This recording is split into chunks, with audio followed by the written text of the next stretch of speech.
اسی اہل بیت کی نسبت. ارے میں کیا بیان کروں اہل بیت, کیا بیان کروں.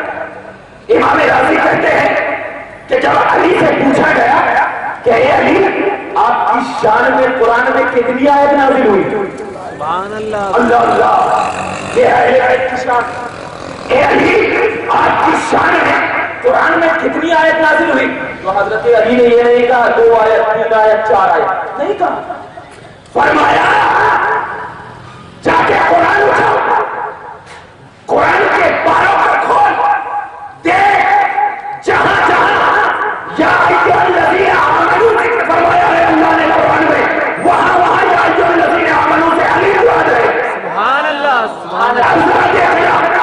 پتہ چل گیا کہ قرآن میں اہل بیت کی شان کو مقرر کر کے ہم تمام لوگوں کو احسان کر دیا کہ دنیا والوں اگر اہل بیت کی شان سننا ہے تو کسی ملا سے نہیں بلکہ نبی اللہ کے کلام سے سنتے چلے جاؤ, اہل بیت کی شان نظر آ جائے.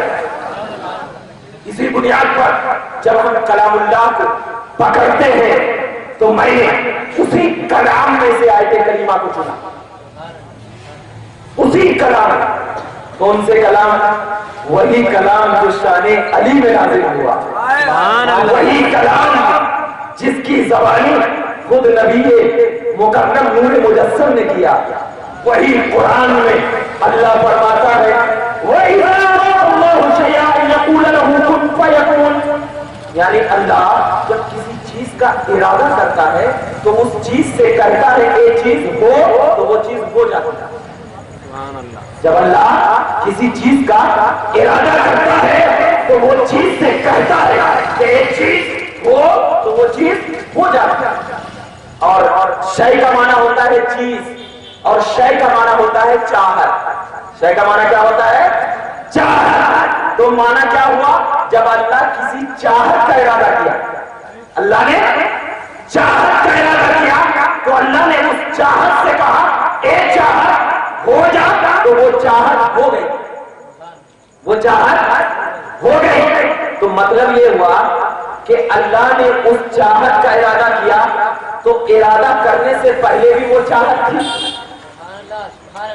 ارادہ کرنے سے پہلے بھی وہ چاہت تھی. ورنہ اگر نہیں مانیں گے کہ ارادہ کرنے سے پہلے وہ چاہت تھی تو میں آپ کو ایک سمپل سا مثال دیتا ہوں.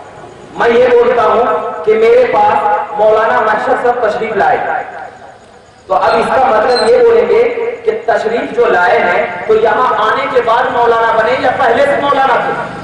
بولیے پہلے سے تھے. تب تو میں نے کہا کہ میرے پاس مولانا محشر صاحب تشریف لائے, تو اس کا مطلب یہ ہے کہ پہلے سے وہ مولانا ہو چکے. اللہ کہہ رہا ہے قد جاءکم من اللہ نور, تحقیق کیا گیا اللہ کی جانب سے نور. تو اس کا مطلب یہ نور پہلے سے تھا تب تو آیا, وہ نور پہلے سے تھا تب تو آیا. تو اب جب نور پہلے سے تھا تو مطلب اللہ نے اپنی چاہت کو چھپا کر رکھا تھا, اللہ نے اپنی چاہت کو چھپا کر رکھا تھا. تو اب صرف 2 موجود تھا, ایک اللہ اور دوسرا اس کی چاہت, ایک اللہ اور دوسرا اس کی چاہت. تو اب میں پوچھتا ہوں اے اللہ وہ چاہت ہے کیا؟ وہ چاہت ہے کیا؟ تو اللہ نے کہا وہ چاہت مصطفیٰ ہے, وہ چاہت مصطفیٰ ہے.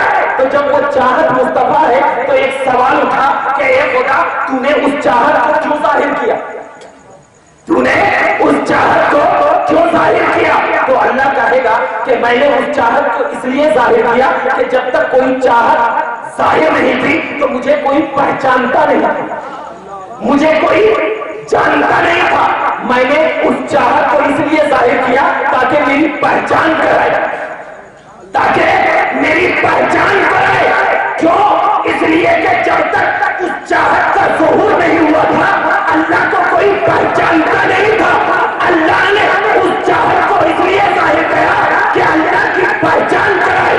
ایک چاہت تو میری پہچان کرا, میں تیری پہچان کراؤں گا. تو مجھے عہد کر, میں تجھے بشیر و نذیر کہوں گا. تو مجھے سمجھ کر, میں تجھے مالک و محتاج کہوں گا. تو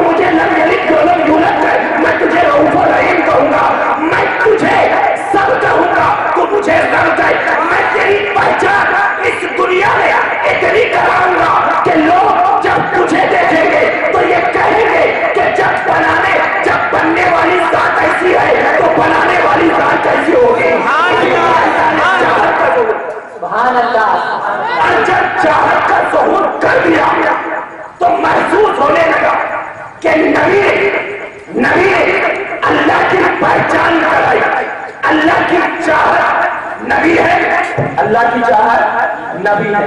تو اب اگر اللہ تک پہنچنا ہے تو پہلے اس کی چاہت تک پہنچنا. اللہ تک پہنچنا ہے تو پہلے اس کی چاہت تک پہنچنا. اے خدا میں نے تو محسوس کر لیا کہ تیری چاہت مصطفیٰ ہے, تو یا رسول اللہ اللہ تک تو پہنچنے کی دلیل ہمیں مل گئی کہ آپ تک پہنچنا ہے, لیکن آپ تک پہنچنے کی دلیل کیا ہے؟ اللہ کی تو چاہت مصطفیٰ ہے, لیکن میرے مصطفیٰ کی چاہت کون ہے؟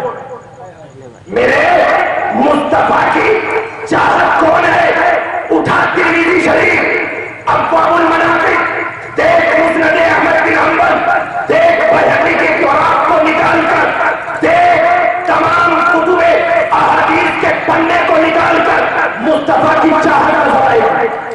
مصطفیٰ کی چاہت نظر آئے گی. کیسی چاہت, کیسی چاہت, قربان جاؤ مسلمانوں, ایسی چاہت, اس چاہت کو نہ اس سے پہلے زمین نے دیکھا تھا, ایسی چاہت کو نہ اس سے پہلے آسمان کے ستاروں نے دیکھا تھا, ایسی چاہت جس چاہت کا ذکر ہو رہا ہے اس سے پہلے آج تک مارج وجود میں نہیں آیا تھا. اس چاہت کو میرے مصطفیٰ نے دکھایا اور بتا دیا کہ میرا چاہت کون ہے سب سے بڑا.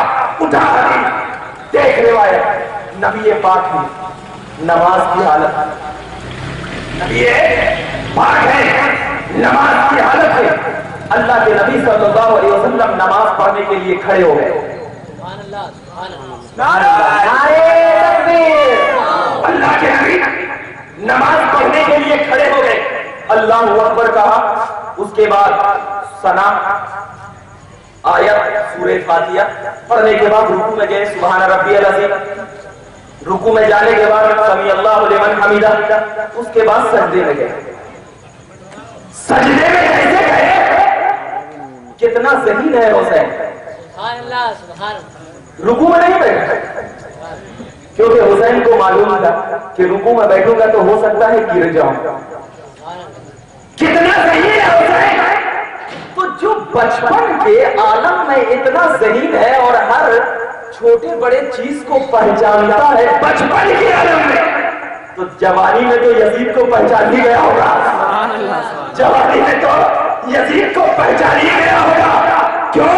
جب بچپن میں اتنا ذہین ہے حسین کہ سجدے میں جب نبی جائیں گے تب پیٹھ پر بیٹھوں گا, نہیں گروں گا. سجدے میں گئے نبی, حدیث پاک آپ نے سن لیا ہے, لیکن اس حدیث پاک میں ایک نقطہ دوں گا, بہت پیارا نقطہ.